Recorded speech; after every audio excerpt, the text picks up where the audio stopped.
বাংলাদেশ ইসলামী ছাত্র শিবির আজ শুধু একটি সাধারণ ছাত্র সংগঠন নয়, কার্যত ২৪-এর বিপ্লব পরবর্তী এই সময়ে বাংলাদেশের আপামর ছাত্র সমাজ তাদের অন্তরের ভালোবাসা দিয়ে এই সংগঠনকে গ্রহণ করার মধ্য দিয়ে এই ম্যান্ডেট দিয়েছে আজ ছাত্র শিবিরকে ছাত্র সমাজের অভিভাবকের দায়িত্ব পালন করতে হবে। আমাদের প্রতিটি শিক্ষা প্রতিষ্ঠানকে চরিত্র গঠন, নৈতিক শিক্ষা, আধুনিক শিক্ষা এবং গবেষণার উর্বর ক্ষেত্রে পরিণত করতে হবে। দুঃখের বিষয় ৫৪ বছর ছাত্রদের হাত থেকে কলম কেড়ে নেওয়া হয়েছিল। কোমলমতি ছাত্রদেরকে বিভ্রান্ত করে তাদের হাতে অস্ত্র তুলে দেওয়া হয়েছিল। শিক্ষা প্রতিষ্ঠানগুলো মিনি ক্যান্টনমেন্টে পরিণত হয়েছিল। আমাদের মেয়েদের ইজ্জতের কোনো গ্যারান্টি ছিল না, ছাত্রদের জীবনের কোনো গ্যারান্টি ছিল না, তাদের ক্যারিয়ারের কোনো গ্যারান্টি ছিল না। তাদেরকে এই সমস্ত শিক্ষা প্রতিষ্ঠানে পাঠিয়ে মা বাবা সবসময় উদ্বেগ উৎকণ্ঠায় থাকতেন। সেই কালো অধ্যায় আজকে বিদায় নিতে শুরু করেছে, কিন্তু কালো ছায়া এখনো জাতির উপর থেকে যায়নি।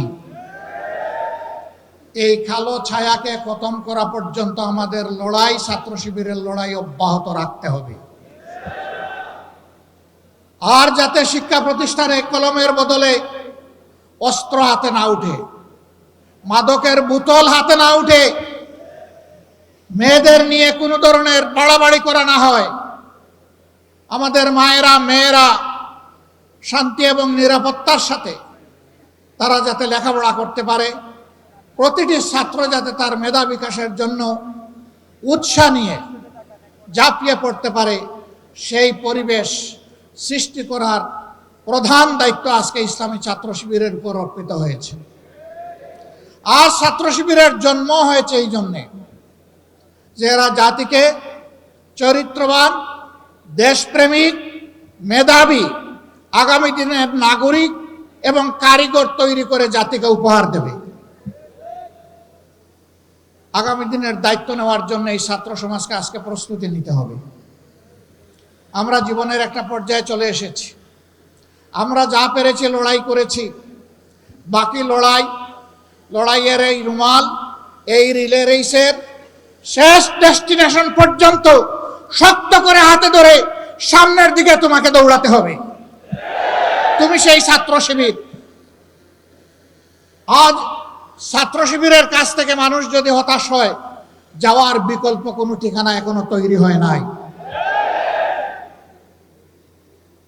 এটি ছাত্রীদের রাস্তার ঠিকানায় পরিণত হয়েছে আল্লাহর অশেষ মেহেরবানিতে। এই সম্মান, এই দায়িত্ব উপলব্ধি করে ছাত্র শিবিরের প্রতিটি কর্মী সমর্থককে নিজেদেরকে গড়তে হবে এবং তার সহপাঠীদেরকে গড়ার জন্য দায়িত্ব নিতে হবে। আমরা দেখতে চাই আর কোনো শিক্ষা প্রতিষ্ঠানকে, কোনো শিক্ষককে অপদস্থ করা হবে না, বরঞ্চ ছাত্র এবং শিক্ষকের সম্পর্ক হবে পিতা পুত্রের সম্পর্কের মতো। আমরা সেই পরিবেশটাই দেখতে চাই। অতীত দিনগুলোতে অনেক বেদনাদায়ক দৃশ্য আমরা দেখেছি। এই কাজ যারা করেছেন তারা নিন্দিত হয়েছেন। আবার এই কাজের পুনরুত্থান বাংলাদেশের ছাত্র সমাজ বরদাস্ত করবে না। প্রিয় শিবির, তোমাদের কাঁধে অসংখ্য শহীদের লাশ,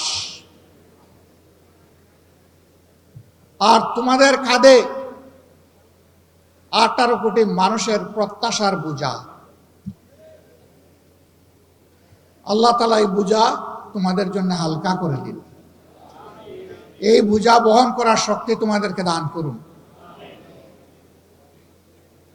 তোমাদের এই বিজয় শিক্ষা প্রতিষ্ঠানগুলোতে ইঙ্গিত দিচ্ছে আগামী দিনে ইনসাফের বিজয় হবে বাংলাদেশে ইনশাআল্লাহ। ছাত্র সমাজ তোমাদেরকে ভোট দিয়েছে, তোমাদেরকে ইনসাফের প্রতীক হিসাবে তারা দেখতে চায়, অন্য কোনো কারণ নেই। আজ বাংলাদেশে ইনসাফের বড় অভাব, আর সেই ইনসাফের ভিত্তি হচ্ছে আল্লাহর কোরআন, নবী মুহাম্মদুর রাসূলুল্লাহ সাল্লাল্লাহু আলাইহি সাল্লামের সুন্নাহ। কোরআন সুন্নাহকে বাদ দিয়ে দুনিয়ায় কোথাও ইনসাফ কোনো কালে কায়েম হয়নি, হওয়ার কোনো সম্ভাবনা নেই।